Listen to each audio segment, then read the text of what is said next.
नमस्कार, मैं हूं मानस पांडे और आप सभी का स्वागत है टॉपर्स कोड या UP academy for civil services में। अगर आप संघ लोक सेवा आयोग की सिविल सर्विसेज परीक्षा की तैयारी कर रहे हैं या यूपी पीसीएस के सिविल सर्विस की तैयारी कर रहे हैं या किसी स्टेट पीसीएस की तैयारी कर रहे हैं, तो मैं बता दूं, आमतौर पे यूपीएससी और यूपी पीसीएस में 4 जीएस के पेपर होते हैं, जीएस पेपर 1, 2, 3, 4, जिनमें जो जीएस पेपर 2 होता है वो है इंडियन पॉलिटी और इंटरनेशनल रिलेशन। तो मैं जीरो से सिलेबस के अकॉर्डिंग हर छोटे से छोटे टॉपिक को कवर करते हुए इस प्लेलिस्ट में आपके लिए एक ऐसी वीडियो का सेट तैयार कर रहा हूं जिसको पढ़ने के बाद आपका पूरा कंफ्यूजन दूर हो जाएगा। और आपसे मैं बस इतना एक्सपेक्ट कर रहा हूं कि आप अगर इस वीडियो को देख रहे हैं तो इसके कमेंट बॉक्स में पूरी वीडियो देखने के बाद जरूर कमेंट करिएगा कि आपको पढ़ के कैसा लगा। ये प्रीलिम्स के लिए जरूरी है, लेकिन स्पेशली ये मैं बना रहा हूं मेंस के लिए। आपको ये बताता चलूं कि यूपी पीसीएस के मेंस में बड़ा सिंपल प्रश्न आता है। जैसे इस टॉपिक से एक प्रश्न लिख करके आएगा, explain the features of charter act 1793। लेकिन यूपीएससी में कंपैरेटिव स्टडी के चक्कर में थोड़ा सा टफ प्रश्न बना देता है। तो चलिए आज हम लोग समय बिताए बिना स्टार्ट करते हैं। क्या? चार्टर एक्ट 1793 के किसके बारे में? फीचर्स के बारे में। मैं आपको बता दूं, जैसे ही आप ये वीडियो देखिएगा तो आपको एक काम जरूरी करना है। याद रखिए, डेली एग्जाम तक आधा घंटा मेंस को जरूर देना है। तो ये टॉपिक 15 मिनट का है, 15 मिनट में टॉपिक पढ़िए। उसके बाद टॉपर्स कोड में जो मेंस की टेस्ट सीरीज है उस पर उठाइए और तुरंत अपना आंसर इवेल्युएट करके देखिए कि क्या आपका जो आंसर है वो सही तरीके से इवेल्युएट हो रहा है कि नहीं हो रहा है। तो चलिए शुरुआत करते हैं। जरा सा मैं इसकी बैकग्राउंड बता दूं। शुरुआत मैंने प्रस्तावना से करी, उसके बाद जितने भी हिस्टोरिकल बैकग्राउंड में पहले कंपनी के रूल आए, तो इस समय अभी कंपनी के रूल ही चल रहे हैं। पहले 1858 तक सारे रूल कंपनी के रूल में आते हैं। उसके बाद 1858 से 1947 तक क्राउन रूल चलता है, यानी ब्रिटिश गवर्नमेंट ने सीधे अपने हिस्से से, पहले अभी तक क्या था, 1773 से 1773 से लेकर के 1858 तक कंपनी का मुखौटा था, बैकएंड में थी ब्रिटिश गवर्नमेंट। लेकिन 1858 में वो मुखौटा टूट गया और सीधे ब्रिटिश गवर्नमेंट ने बोला कि हम तुम पे अधिकार रखते हैं। तो उसी में आता है चार्टर एक्ट 1793। मैं आपको बता दूं कि इसके पहले वाला जो चार्टर एक्ट है वो है 1786। इसकी खास बात क्या थी? लॉर्ड कॉर्नवालिस, याद रखिएगा, जो कॉर्नवालिस था वो बनाया गया 1786 में क्या? Governor general. जैसे ही वो गवर्नर जनरल बना तो उसने 2 काम किए थे। इसके पहले की बता रहा हूं तभी आपको ये ज्यादा अच्छे से समझ में आएगा।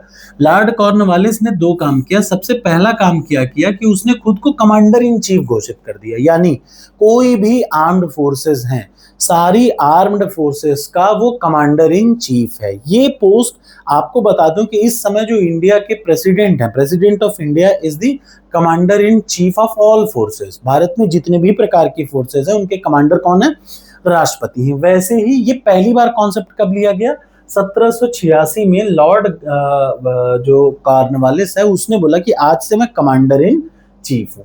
इसने एक और काम किया इसने कॉर्नवालिस ने एक और काम किया कि कॉर्नवालिस में जो गवर्नर जनरल होता है, गवर्नर जनरल की सहायता के लिए 4 लोगों की कार्यकारी परिषद थी। ये 4 लोगों की कार्यकारी परिषद थी, ठीक।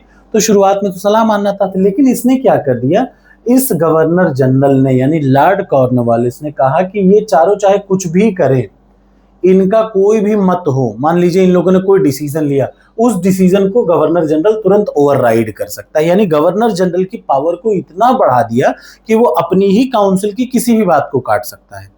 ये किसने किया? ये 2 काम किया था लॉर्ड कॉर्नवालिस ने, और यही मैंने लास्ट क्लास में आपको पढ़ाया था 1786 के एक्ट के तहत, याद रखिए। तो सबसे पहले वो गवर्नर जनरल बना, उसने खुद को कमांडर इन चीफ घोषित कर दिया, और तीसरा, गवर्नर जनरल के बनने के साथ उसने अपनी पावर को इतना बढ़ा लिया कि जो काउंसिल है उसकी बात सुने ना सुने कोई फर्क नहीं, काउंसिल कुछ भी दबाव दे रही हो वो नहीं मानेगा और आप उसका कुछ नहीं कर पाएंगे। तो ये काम उसने किया। उसके बाद एक स्टेप और आगे बढ़ते हैं। चार्टर एक्ट 1793 में उसने क्या किया? उसने क्या काम किया? उसने सबसे पहला काम किया कि जो अभी तक क्या था, उसने ओवरराइडिंग पावर थी, खुद को दे रखी थी, लेकिन अब उसने क्या काम किया? लॉर्ड कॉर्नवालिस के बाद जितने भी गवर्नर जनरल आएंगे उन सभी के पास जो पावर होगी वो उस काउंसिल से ज्यादा होगी, यानी काउंसिल की पावर को ओवरराइड करने की क्षमता उसने अपने पास तो रख ही ली, भविष्य में जितने भी आएंगे गवर्नर जनरल, मतलब उसने कहा कि मैं तो हूं ही पावरफुल, लेकिन मेरे बाद जितने गवर्नर जनरल आएंगे वो सारे गवर्नर जनरल की पावर उनकी काउंसिल से ज्यादा होगी, वो उनकी पावर को ओवरराइड कर सकता है, पहला। दूसरा उसने ये कहा कि जो प्रोविंशियल है, जैसे एक तो बंगाल का गवर्नर जनरल हो गया, दूसरा बिहार, उड़ीसा, मद्रास, मुंबई, ये सब दिख रहा है ना, तो मद्रास और मुंबई जो वो थे उनको गवर्नर बोलते थे। तो जैसे यहाँ पे गवर्नर जनरल को अपनी काउंसिल को ओवरराइड करने की पावर दे दी, वैसे ही इस एक्ट के तहत जितने प्रोविंशियल गवर्नर हैं, ध्यान से सुन लीजिएगा, जो प्रोविंशियल गवर्नर ऑफ प्रेसिडेंसी, जितने भी प्रोविंस प्रेसिडेंसी के गवर्नर हैं, उनको भी पावर बढ़ा दी गई कि तुम अपनी काउंसिल की पावर को ओवरराइड कर सकते हो, उनके डिसीजन को काट करके अपना डिसीजन मान सकते हो। तो ये पहला काम हुआ। दूसरा काम क्या हुआ, इसने कंपनी के व्यापार के एकाधिकार को 20 साल और बढ़ा दिया, यानी भारत में अगले 20 साल तक इस चार्टर एक्ट के तहत, इसके बाद के अगले 20 साल तक भारत में काम करने का, व्यापार करने का अधिकार सिर्फ अंग्रेजों को है। और क्या काम किया उसने, क्या किया, जो बोर्ड ऑफ कंट्रोलर्स हैं, देखिए बोर्ड ऑफ कंट्रोलर दो बनाए थे ना, पिट्स इंडिया एक्ट में दो बनाए गए, board of controller, court of director. Court of director किसके लिए, व्यापारिक मामलों के लिए, बोर्ड ऑफ कंट्रोलर नेताओं के लिए, यानी पॉलिटिकल अफेयर्स के लिए, या उन लोगों के सदस्यों के लिए जो वहां से आते हैं। तो इस बार उसने क्या किया, जो बोर्ड ऑफ कंट्रोलर और उसके स्टाफ के जितने भी मेंबर हैं, उनकी सैलरी इंडियन रेवेन्यू, मतलब भारत में जो पैसा है उनसे दी जाएगी, विदेश से नहीं आएगी। उसके पहले विदेश से आती थी, यानी भारतीय राजस्व से पैसा दिया जाएगा बोर्ड ऑफ कंट्रोलर के सदस्य और उनके कर्मचारियों को। ये तीन काम किया किसने, लॉर्ड कॉर्नवालिस। ये ध्यान से सुन लीजिएगा, लॉर्ड कॉर्नवालिस के बाद की जितनी भी ताकतें थी, ये सारी ताकतें उनके बाद के सारे गवर्नर जनरल्स को दे दी गई।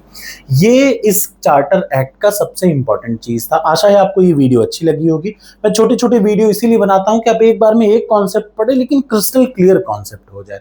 अब जब आप इस वीडियो को देख चुके हैं, तो अब आपका काम है, तुरंत उठाइए, एक पेज में लिखिए कि फीचर्स ऑफ चार्टर एक्ट 1793। यही एग्जैक्टली प्रश्न होगा यूपीपीसीएस मेंस में। और टॉपर्स कोड जाइए, टॉपर्स कोड एंड्रॉइड एप्लीकेशन भी है, वेबसाइट भी है, सब कुछ है। गूगल पे जाइए, मानस पांडे डालिए, मैं दिख जाऊंगा, टॉपर्स कोड दिख जाएगा, वहां पे जाइए और अपने उत्तर को मेंस की टेस्ट सीरीज में तुरंत चेक करके देखिए कि कितने मार्क्स आपको मिल रहे हैं। ठीक, अब अगली क्लास में हम लोग पढ़ेंगे चार्टर एक्ट 1813 के बारे में।